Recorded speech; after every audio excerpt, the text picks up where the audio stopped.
Im Westen von Australien liegt der Indische Ozean.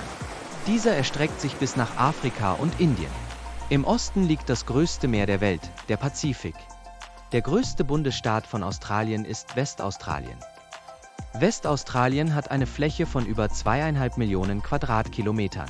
Vergleichen wir das mal mit der Fläche von Deutschland. Unglaubliche 7-mal hätte Deutschland in Westaustralien Platz. Jetzt kannst du dir vorstellen, wie riesig Australien ist, wenn wir auch noch die restlichen Bundesstaaten dazu nehmen. Die 6 Bundesstaaten von Australien heißen Western Australia, Northern Territory, Queensland, South Australia, New South Wales, Victoria und Tasmania. Rund 60% der australischen Einwohnerinnen und Einwohner leben in einer der Millionenmetropolen.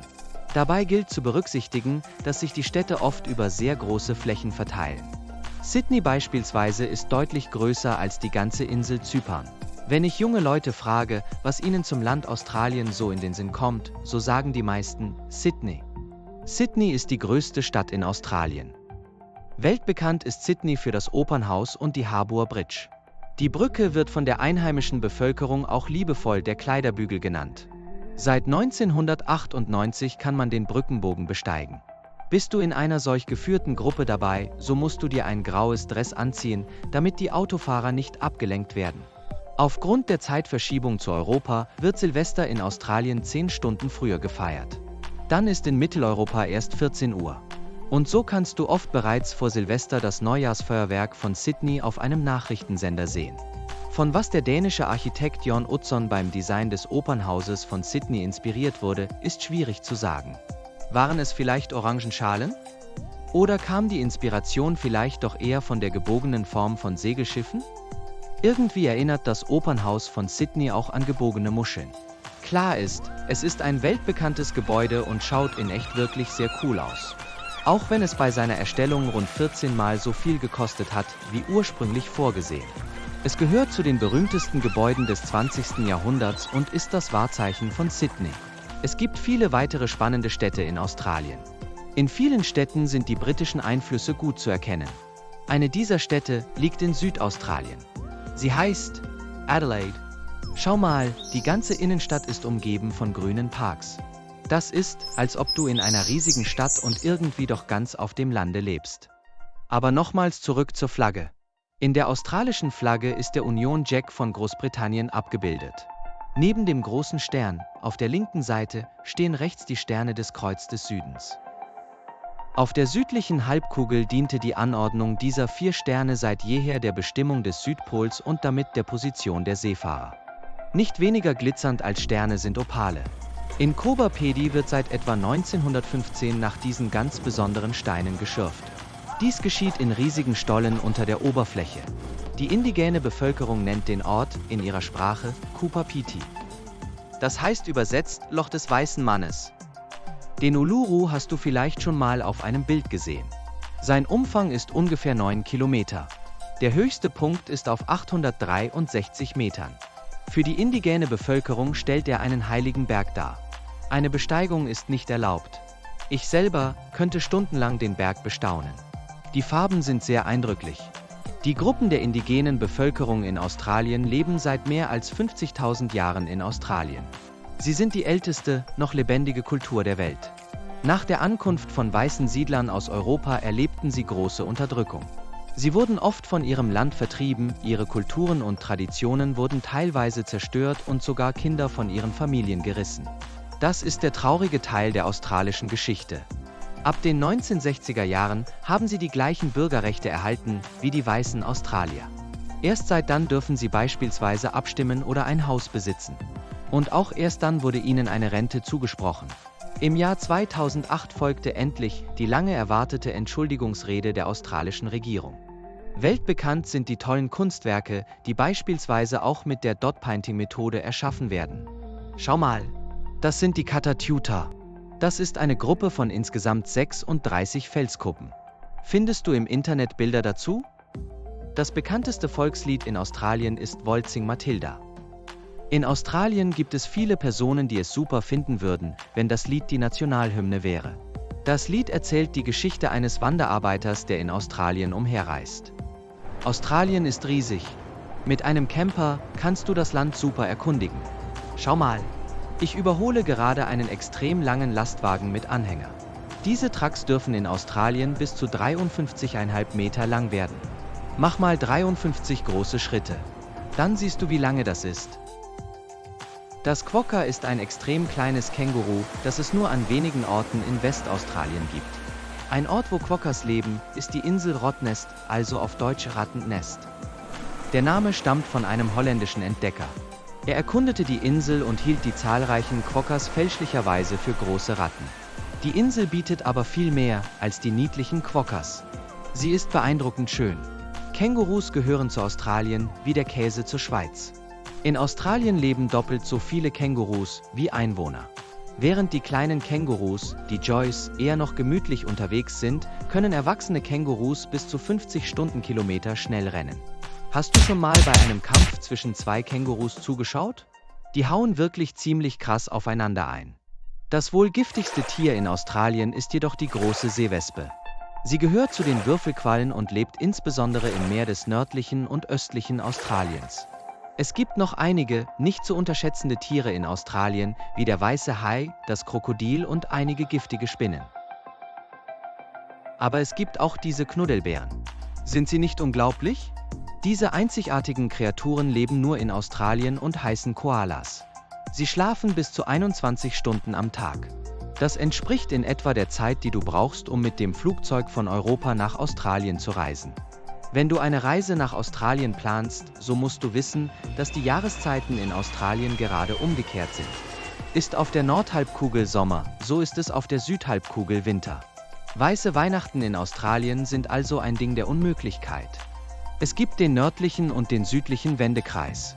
Warm ist es jeweils dann, wenn sich die Sonne in der Nähe befindet. Ist die Sonne also am nördlichen Wendekreis, so ist es in dieser Gegend warm und im Süden eher kälter. Jeweils am 21. Juni steht die Sonne genau über dem nördlichen Wendekreis. So ist es in dieser Jahreszeit auf der nördlichen Halbkugel Sommer und auf der südlichen Halbkugel Winter. Genau das Gegenteil ist am 21. Dezember der Fall.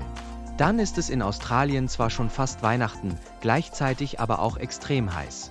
Temperaturen um die 40 Grad sind da keine Seltenheit. Wie du siehst, steht die Sonne in gewissen Jahreszeiten also genau senkrecht über Australien. Das erklärt auch, weshalb es in dieser Gegend so extrem heiß werden kann. Hast du übrigens bereits einmal festgestellt, dass sich genau in der Gegend der Wendekreise die meisten Wüsten befinden? Warum dies der Fall ist, erkläre ich dir später einmal. Die Distanzen in Australien sind riesig. Für unsere nächste Reise nehmen wir den Zug. Das ist bequem. Bist du auf unserer Reise von Südaustralien bis ganz in den Norden mit dabei? Wir nehmen dazu den Zug mit dem Namen Ghan. Dieser führt uns bis nach Darwin. Ich habe hier im Zug einen netten Menschen kennengelernt. Er weiß extrem viel über Australien und erzählt uns einige spannende Sachen. Sehr gerne. Schließlich werden wir die nächsten 2900 Kilometer gemeinsam im Zug sitzen und dabei insgesamt in 4 Klimazonen unterwegs sein. Zuerst erzähle ich euch mal was über Kamele. Das erste Kamel kam 1840 in Australien an. Davor waren Kamele und Dromedare in Australien nicht heimisch. Bald kamen auch Kamelführer aus Afghanistan und Indien nach Australien. Die Kamele waren perfekt geeignet für den Transport über die langen Strecken und teilweise sehr trockenen Gebiete. Als dann in den 1920er Jahren die Eisenbahn die Transporte übernahmen, wurden viele Tiere in die Freiheit entlassen. Aufgrund fehlender Feinde hat sich die Anzahl der Kamele in Australien explosionsartig vermehrt. Leider führt diese große Zahl zu einer Schädigung der Natur, weshalb Kamele oft eingefangen werden müssen. Teilweise werden sie für gutes Geld als Rennkamele auf die arabische Halbinsel verkauft. Dazu werden neben Pferden auch Helikopter eingesetzt. Ein weiteres Tier, das insbesondere den Schafzüchtern gewisse Sorgen bereitet, ist der Dingo. Darum versucht man seit sehr langer Zeit, die wilden Dingos mit einem riesigen Zaun in Schach zu halten. Der Zaun ist 1,80 Meter hoch und unglaublich lang. Es ist der längste Zaun der Welt. Er besteht aus Maschendraht und ist insgesamt 5600 Kilometer lang. Das wäre, als würde man die Landesgrenze von Österreich zweimal einwickeln. Auch Kühe leben in Australien. Sogar die flächenmäßig wohl größte Rinderfarm der Welt befindet sich in Australien. Auf ihr leben rund 10.000 Rinder. Das ganze Grundstück misst insgesamt mehr als 15.000 Quadratkilometer. Das ist etwas mehr als ein Drittel der Fläche der Schweiz. Krass. Verstecken spielen ist da zwar sicher cool, aber die Chance, dass du nie gefunden wirst, ist sehr groß. Also besser vorher mitteilen, wo genau du dich verstecken wirst. Australien ist auch sehr bekannt für Surfing. Jetzt habe ich gerade die perfekte Welle erwischt. Es gibt sowohl sehr lebhafte, wie auch sehr einsame Strände. Great Barrier Reef. So heißt das größte, zusammenhängende Korallenriff der Welt. Es hat eine Länge von über 2000 Kilometern. Nicht nur die australischen Kids lieben Vegemite. Das ist ein etwas salziger und proteinreicher Hefeextrakt, welchen du auf dein Brot oder deinen Toast streichst. Vegemite enthält viel Vitamin B. Der Akubra-Hut ist ebenfalls typisch für Australien. Er schützt vor Sonne und Regen und ist gerade draußen in der Natur sehr nützlich. Jedes Jahr findet auch eines der 4 Grand Slam-Turniere im Tennis in Australien statt. Das ist in Melbourne. Wusstest du, dass beim Herren-Einzel vom Jahr 2006 bis ins Jahr 2023 immer entweder ein Serbe, ein Spanier oder ein Schweizer in Melbourne triumphiert hat? Mehr als 40% der australischen Griechen leben in Melbourne. Melbourne gilt als die größte, quasi griechische Stadt, nach Athen und Thessaloniki. Östlich von Melbourne befindet sich die Great Ocean Road. Dies ist eine rund 240 Kilometer lange Straße, die sich entlang der Südküste Australiens schlängelt und atemberaubende Blicke und Strände bietet. Viele Australier sind verrückt nach Sport. Entweder sie machen es aktiv, wie beispielsweise Schwimmen, oder sie gehen auch mal ins Stadion. Beliebt ist Rugby oder beispielsweise auch Aussie Rules Football. Wirklich, die Olympischen Sommerspiele haben bereits 2-mal in Australien stattgefunden? Ach so, bereits 1956 in Melbourne. Da war ich halt noch nicht auf der Welt. Und dann nochmals im Jahr 2000 in Sydney. Diese beiden Städte wollten übrigens gerne beide die Hauptstadt sein. Man konnte sich jedoch nicht einigen, weshalb 1908 ein anderer Ort zur Hauptstadt von Australien wurde. Die Stadt heißt Canberra. Hast du gewusst, dass die Olympischen Sommerspiele im Jahr 2032 wieder in Australien stattfinden werden? Dann nicht in Melbourne oder Sydney, sondern in Brisbane, im Bundesstaat Queensland. Wie es dann dort ausschauen wird? Ich bin sehr gespannt. Dein Wissen über Australien liegt nun bei sagenhaften 100%. Du weißt jetzt so viel, dass du locker an meinem Quiz teilnehmen kannst. Bist du bereit für ein Quiz über Australien? Dann legen wir gleich los. Konzentriere dich, es geht sehr schnell. Wir starten, Achtung! 3, 2, 1. Wie heißt die Hauptstadt von Australien?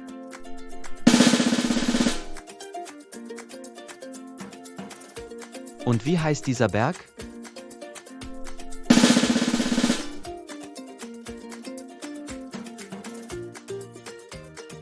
Das ist doch der australische. Was jetzt genau?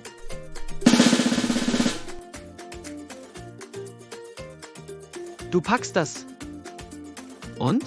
Kennst du das wohl bekannteste australische Volkslied?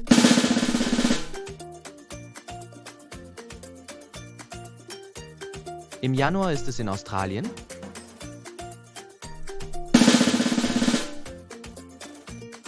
Die Hälfte ist durch. Wann waren nochmals die Olympischen Sommerspiele in Sydney?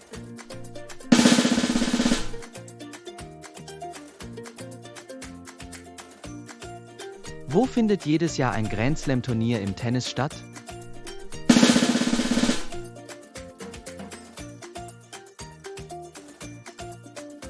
Wie heißen diese niedlichen, kleinen Kängurus? Nur noch 2 Fragen.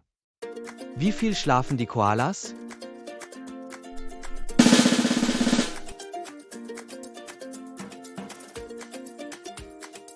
Und wie heißt dieses weltbekannte Korallenriff an der Ostküste? Super! Du hast es geschafft! Gratuliere! Das war's auch schon mit der ersten Ausgabe von Globetrotter, entdecke die Welt. Schön warst du mit dabei. Hat es dir Spaß gemacht? Dann lass es mich mit dem Daumen nach oben wissen. Wenn du den Kanal abonnierst, so wirst du darüber informiert, wenn ich ein neues Land vorstelle. Hast du einen Wunsch? Dann schreib es mir einfach in die Kommentare rein. Ich freue mich auf dich. Bis zum nächsten Mal.